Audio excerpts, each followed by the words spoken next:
Business Matters. The title suggests many things. The important issue is the world revolves around business, society, organizations, individuals, and even religion survives and thrives because of business. Business has to encompass not just financial commodity and service transactions. It has also to include welfare, justice, empowerment, environmental, and other issues too. Every week, Business Matters will delve into aspects of business that impact our lives. We will seek out extraordinary and ordinary people who have done extraordinary things. Facilitators, educators, and entrepreneurs will be invited to inspire and enlighten our listeners. Join Anwar Mullah for an interactive show and find out what really matters in business. نحمده ونصلي على رسول الكريم أعوذ بالله من الشيطان الرجيم بسم الله الرحمن الرحيم السلام عليكم ورحمة الله وبركاته. It's a Tuesday evening, time is 8:16, and you on the Business Matters program brought to you from the studios of Radio Al Ansar, brought to you by the Minara Chamber of Commerce. In the studio with me, as is normal, is my son Imran Mullah. Imran, assalamu alaikum. Walaikum assalam, man. Lovely to be in studio. Yes, lovely to be in studio with what I would term is a very high profile and a very exciting guest this evening with a very, very interesting topic. Before I introduce the guest, let me just give you the numbers in the studio. It's 0861 904 904 if you want to call in. And the WhatsApp number is 060 904 1056. I repeat that, 060 904 1056 if you want to choose WhatsApping us some of your question. I'm sure the gentleman that we're speaking tonight is going to be very interesting, and I'm sure that we're going to get some lovely questions for him. So let me introduce him, and his name is Mr. Grattan Kirk, and he is the Chief Executive Officer of Exclusive Books. Exclusive Books, I'm sure a name familiar to all of us, present in most of the major malls and near us as well. And we're indeed honored to have Mr. Grattan Kirk on the line with us. Grattan, welcome to Radio Al Ansar. Hi, Andrea. I hope you can hear me. We can hear you loud and clear. Yeah, I mean, I'm humbled, and you're far too kind and gracious about me, but it's a real pleasure and honor to be asked to speak to you, and I'm very chuffed to talk on a subject that I hope is of interest to your listeners. As retailers, it's a critical component, an area of our business which we are it's our biggest expense. As a result, the relationship with landlords and tenants is absolutely critical to the sustainability of the Yes, Grattan, let me just introduce the program. We're talking tonight specifically on landlord-tenant relationships, especially in these pandemic or COVID times. And you have all the experience. You're going to take us through it. But let us hear a little bit about yourself. I mean, you obviously are the Chief Executive Officer of the Exclusive Books Group. What is your background? Where do you hail from? And how did you get involved with Exclusive Books? Okay, well, firstly, from my accent, you might be able to hear that I'm originally from Ireland. I grew up in Dublin, in Ireland, and I came to South Africa on holidays in 1989. So I wasn't born here, but I came on holidays to visit my elder brother Ian, and the story goes, I just never went back to Ireland. I mean, the weather was so good and everything life was fabulous. So I just basically stayed in South Africa. I'm a chartered accountant by profession, so I was with Deloitte at the time, and I transferred my articles to Deloitte in Johannesburg.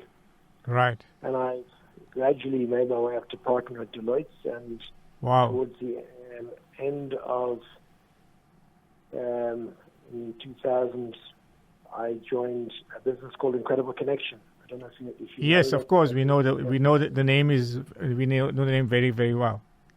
Yeah, and so I was with Incredible Connection for 5 or 6 years when we were bought out by the JD Group. So I was chief executive of the JD Group. Originally Incredible Connection, and after JD Group bought Incredible Connection, I was moved to the CEO of the JD Group, the big furniture retailer, yes. Russells and Locals and Joshua Door all those brands. The uncle in the furniture business. Yeah. Well, I was actually the nephew. There's a guy called David Snowsman, so we always referred to him as the uncle, so I was his nephew. We had many laughs about that. But then Steinhoff took over JD Group early in 2013, and I left immediately thereafter. And I joined Tiger Brands on the consumer side. So I sold baked beans and tomato sauce and Doom and Ingham's camphor cream to, I guess, right throughout South Africa. So that was a lot of fun. I had 5 years at Tiger Brands, and then I sort of tried to semi-retire. My kids were getting older, and I wanted to spend a bit more time with them and a bit more time at home. And then a very good friend of mine, Larry Mist, had asked me to come and look at running Exclusive Books.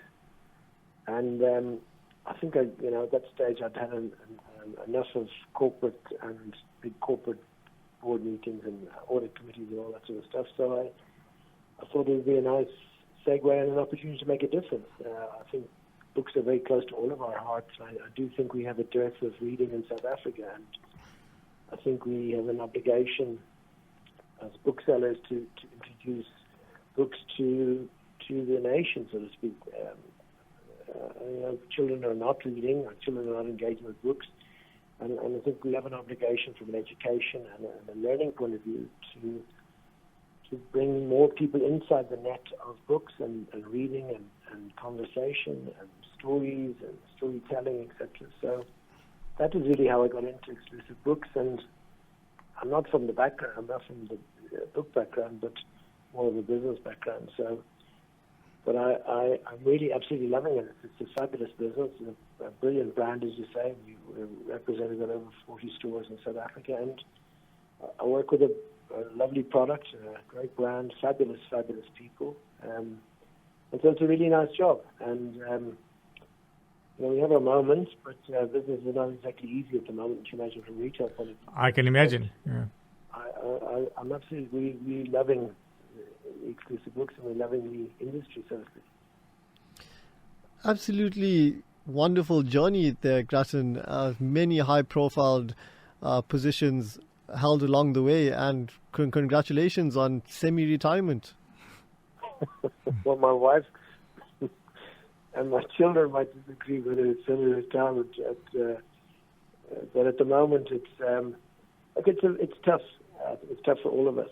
Your listeners might also be thinking, philosophically, I think all of us said, can we get through till Christmas, and if we can see our way through to Christmas, and maybe 2021 would be better. But I believe we're in for a tough 2021 too, on the back of a very tough 2020. So it requires for a great amount of resourcefulness, innovation, entrepreneurship, and commitment, and high levels of energy.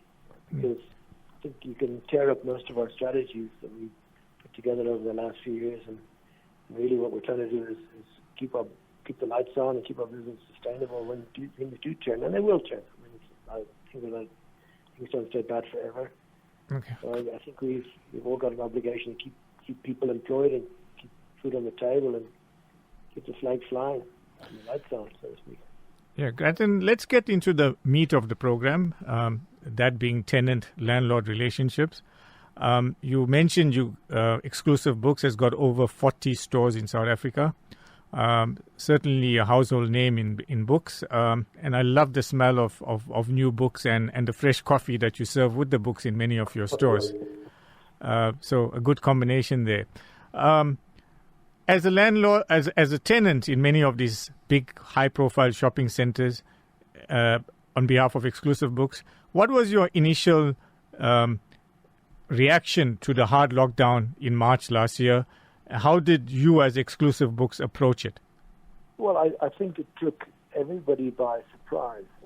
I think over the last number of years, most retail balance sheets have been under significant pressure. Sales have not been growing, and it's hard to keep a lid on expenses. So I think going into the lockdown, we're medium-sized business, I suppose.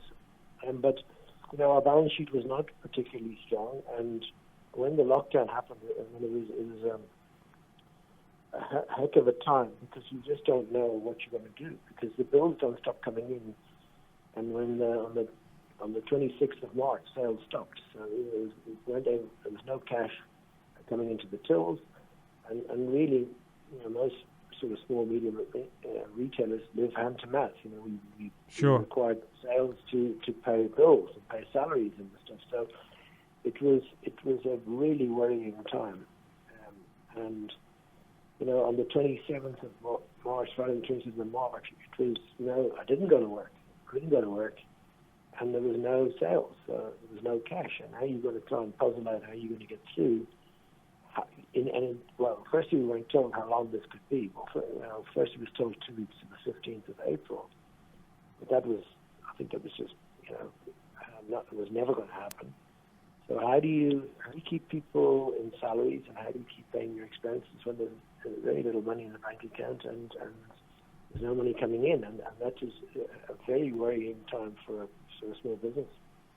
Yeah, I think the approach then was you formed a group called PIG. You want to tell us a little bit about that? I just wanted to go back one step. Yeah.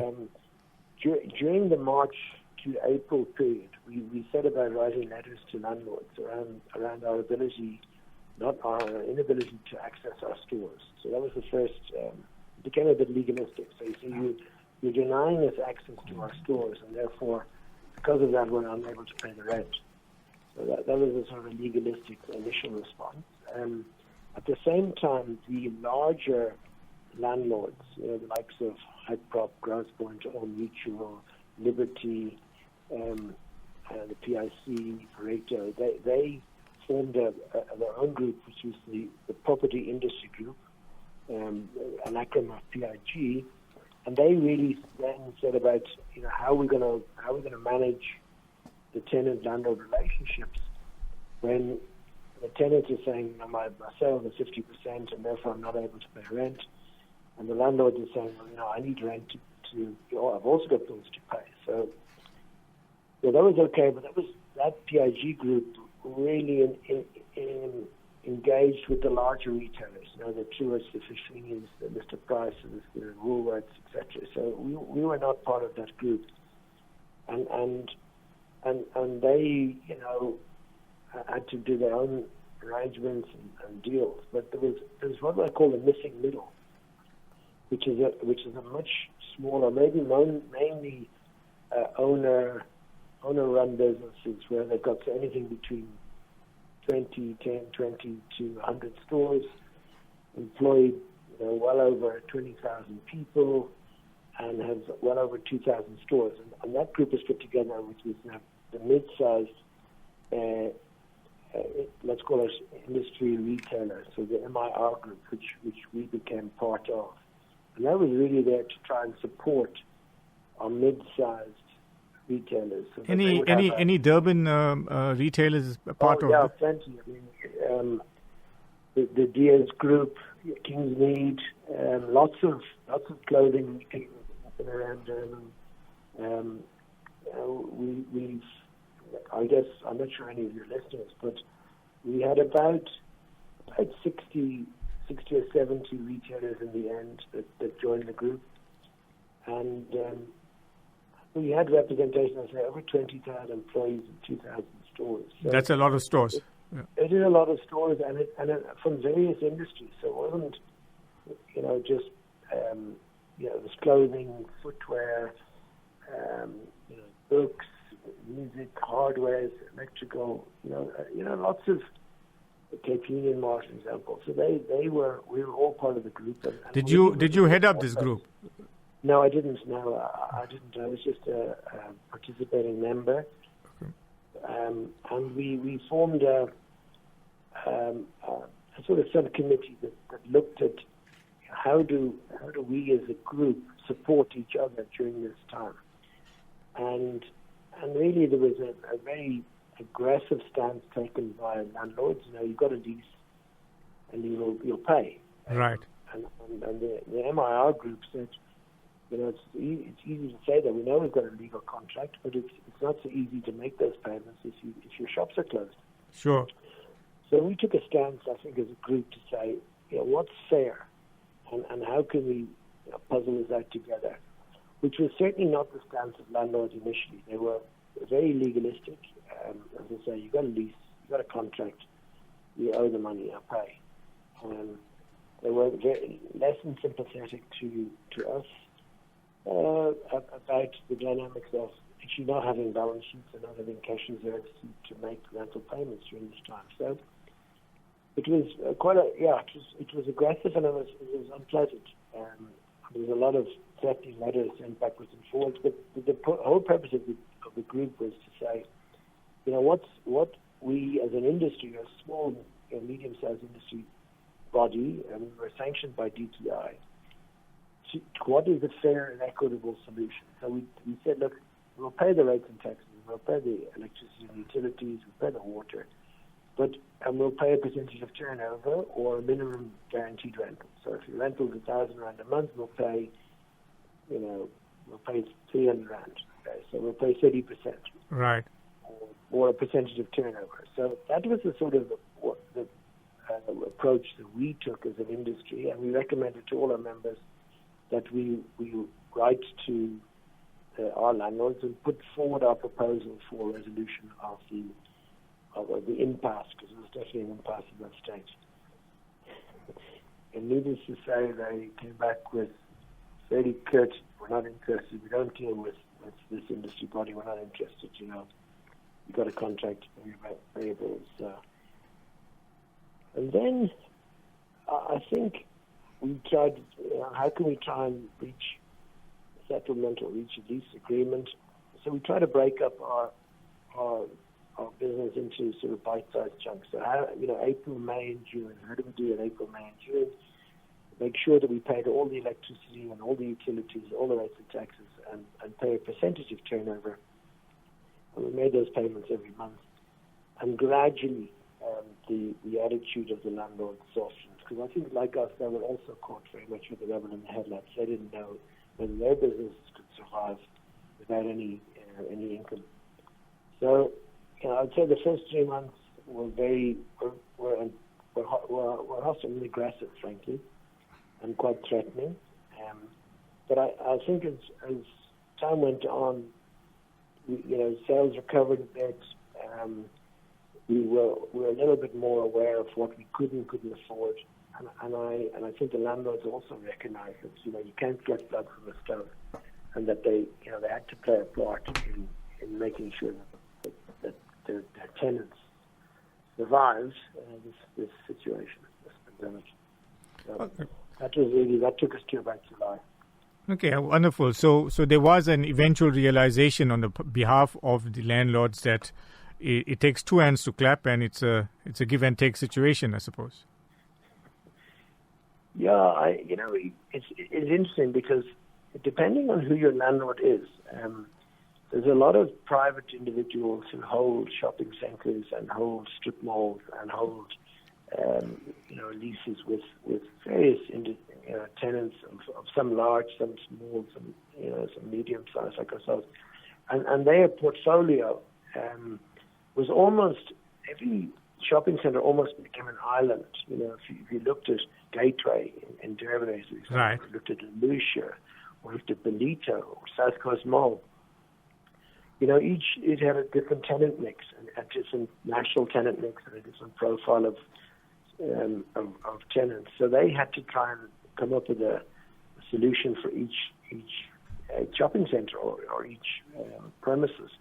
So landlords had offices, they had commercial property, they had retail property. So they had a very difficult time, and each retailer or each business has its own dynamics and its own cash flow. So you're almost negotiating one-to-one, and it was difficult enough for us to negotiate 42 stores, but you can imagine a landlord has got thousands of tenants.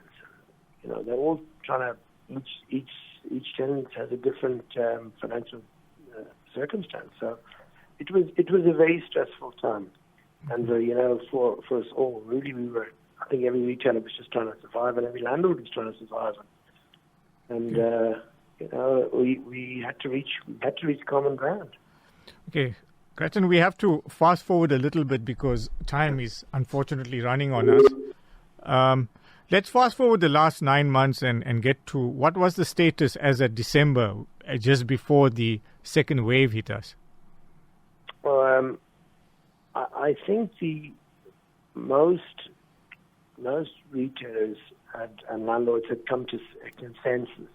Let's get through to Christmas. Let's hope for some decent sales over Christmas, because we all at retail, we're all very dependent on the last 3 months of the year, so October, November, December. Let's see how we trade, and based on sales, in that period, maybe we can pay 50% or 60 or 70 or even 100% of the lease liability, and that's really where we got to by December for most tenants and most landlords in a good faith effort.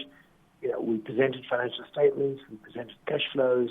We were quite open and with landlords to say, this is what I can afford. You don't want me to go bust. You don't want any more vacancies in your malls.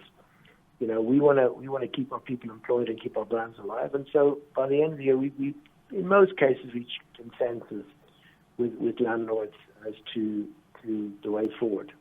So that was quite. It was quite encouraging.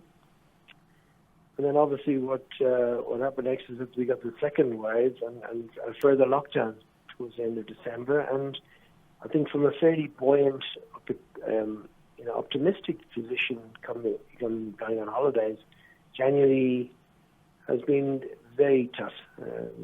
And it's people are feeling negative and just really had a very hard last year, and they started again in January in an equally difficult situation. And landlords have come back and said, you know what, we've given you all the relief we're about to last year, and now it's 100% rent. And the reality is that we're not in a position to pay 100% of the rent because our sales are nowhere near where they were when we signed the leases. So we're back into another round of negotiations with our landlords, and again.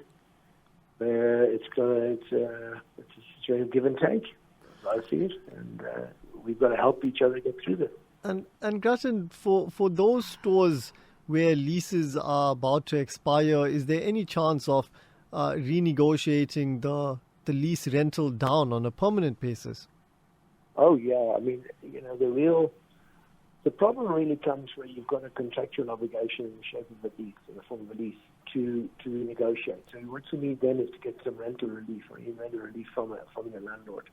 And that's really a transparent discussion around what you can and cannot afford. I mean, if you get caught messing around with the numbers and not being open and transparent, you're not going to get a lot of support from the landlord, and rightly so. If you're making the same turnover as you were previously, then you've got an obligation to pay what you owe. But if your sales are 50% down, then you're not in a position financially. I think landlords understand the difference between that. Some tenants are trading very well.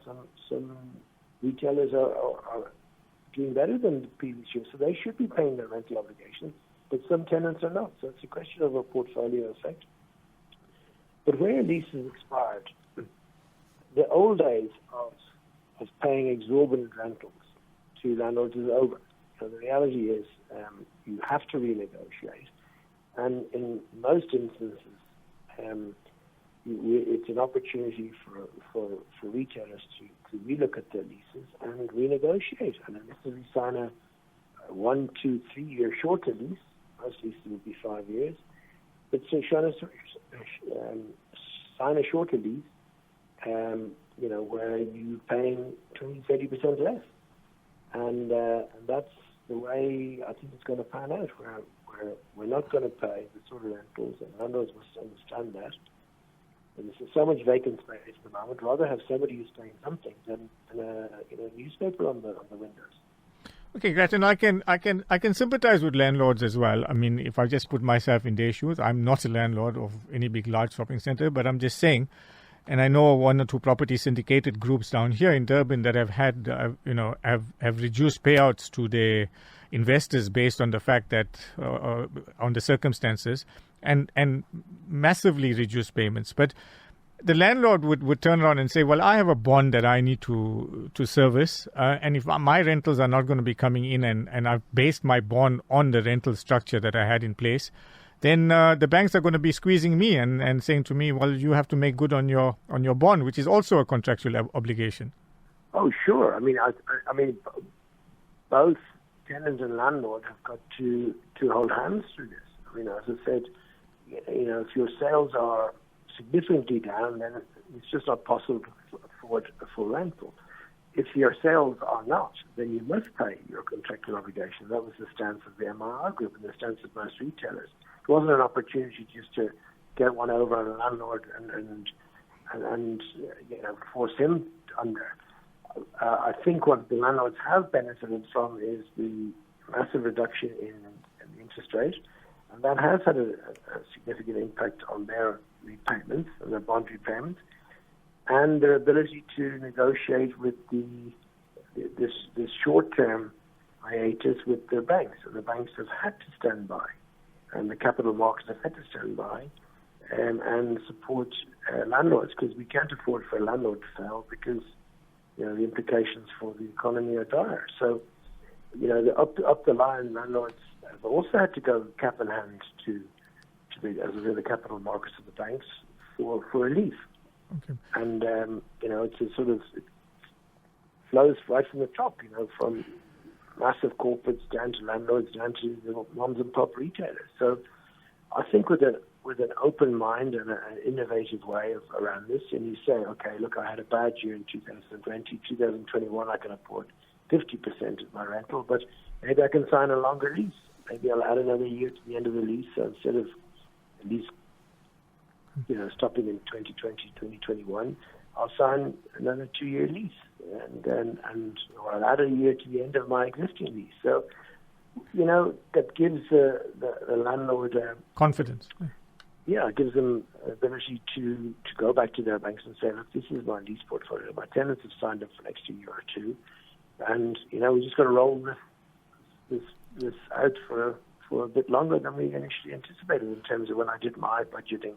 When I bought the center or whatever. Gretchen, I've got a few questions that have come in through WhatsApp, and I'm going to pose the first one to you. We've got a few minutes left, so we can try to get through as many as we can. And it says, although a tenant has a lease with the landlord, and now that COVID-19 has dropped business to less than 50%, is it legally possible for the tenant to ask for a reprieve or reduction in rental? You want to tackle that? Yeah. I mean, I'm not a lawyer by profession, but we've looked at this. It's a difficult one to win. Mm-hmm. Say legally, because of COVID, I can use this statement called force majeure. The circumstances outside my control. That had I known this at the time, we wouldn't have had this. This contract effectively becomes null and void, and is non-executable. So we've looked at that, and there's not really. There's sort of legal precedents to say that you do have a contract and you entered into the contract with eyes wide open. And so being able to wriggle out of a contract or a lease on the basis of COVID and this pandemic is going to be an uphill battle. That said, you can imagine how the legal system works and how long it would take to get to court and the rest. And all you do is make lawyers rich. And my advice would be actually to go and sit with your landlord and say, look, my sales are down 50%. I can't afford them. Either I'm going to go under, or give me a break on a rental rebate or whatever it gets me. I'll keep going. I'll pay the lights and I'll pay the utilities and the rates and taxes and whatever else. And I'll pay half my rent. But look, I can let me keep open. And you can order my books and I can send you my sales and you can see. Yeah. That's the way I would. Well, the key word being negotiation. It's sit and negotiate. Yeah, sit and negotiate, and don't try and be clever, and don't be assume a landlord's an idiot. Go there with a fully transparent and an open mind, because we don't want our business to go under. We don't want to put people on the street. We don't want further employment. We want to try and work together. And when things do turn, we're happy to pay our obligations. But it's difficult. It will be difficult, I think, in a court of law to wriggle out of a lease. Okay. Karan, we've unfortunately run out of time. My technical engineer here is looking at me with wide eyes. Just to round up, you want to tell us where Exclusive Books are now and how's it looking for you guys going forward? Well, we had a reasonable Christmas. The last quarter was pretty good, and we were well supported, so I was very, very pleased about that. But January has started very slow, and February is equally. So we survived 2020, and we will get through 2021. But it's going to be tough. It's going to be tough. But I think our North Star is to keep the brand alive and to keep our teams in employment, and that's where we are. And I think if we work together and use some, as I said, some innovative ways of doing business and online and that type of retailing, we'll be fine. Yeah, I read very interestingly, and maybe we can conclude on this point, is that internationally there's a trend that people are coming back towards physical books away from the Kindles and the online books. Very interesting in these times. Well, funny, I think like the music business, I think many people years ago would have regarded the book business as going the same way as music, with online streaming and the like.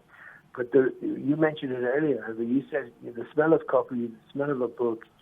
It's a bit of me time. Screen time all day long, every day on our phones and our computers. And I just want a little bit of half an hour, just where I can chill and read a book. And that's the good old-fashioned values which people are coming back to. And books forms very much part of that way people are seeing life. It's away from that hot drug of just a little bit of me time.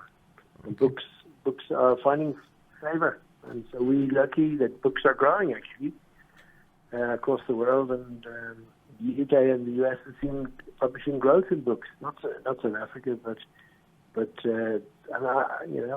think our issues are there's not enough people inside the net as readers. All I would encourage your readers to encourage their children and their grandchildren just to be exposed to the gift of a book. Okay. Karan, I'm really, really appreciative of your time. You spoke about me time, but thanks for your time. It's been wonderful chatting to you. Great insight into landlord-tenant relationships. We wish you and the Exclusive Books chain everything of the very best in the future. And hopefully I hope to be chatting to you again sometime in the near future on the program, perhaps in more positive circumstances. We see the numbers decreasing all the time, so we have to be optimistic. Well, I mean, as business leaders, we have an obligation to be optimistic and energetic and see the glass overflowing. That's what we've got to do. We've got to come into the office every day with a smile on our face and a positive attitude. Well, at the moment, we're seeing that coffee as half full rather than half empty. Thank you for your time, Gretchen. To have me on your show anytime.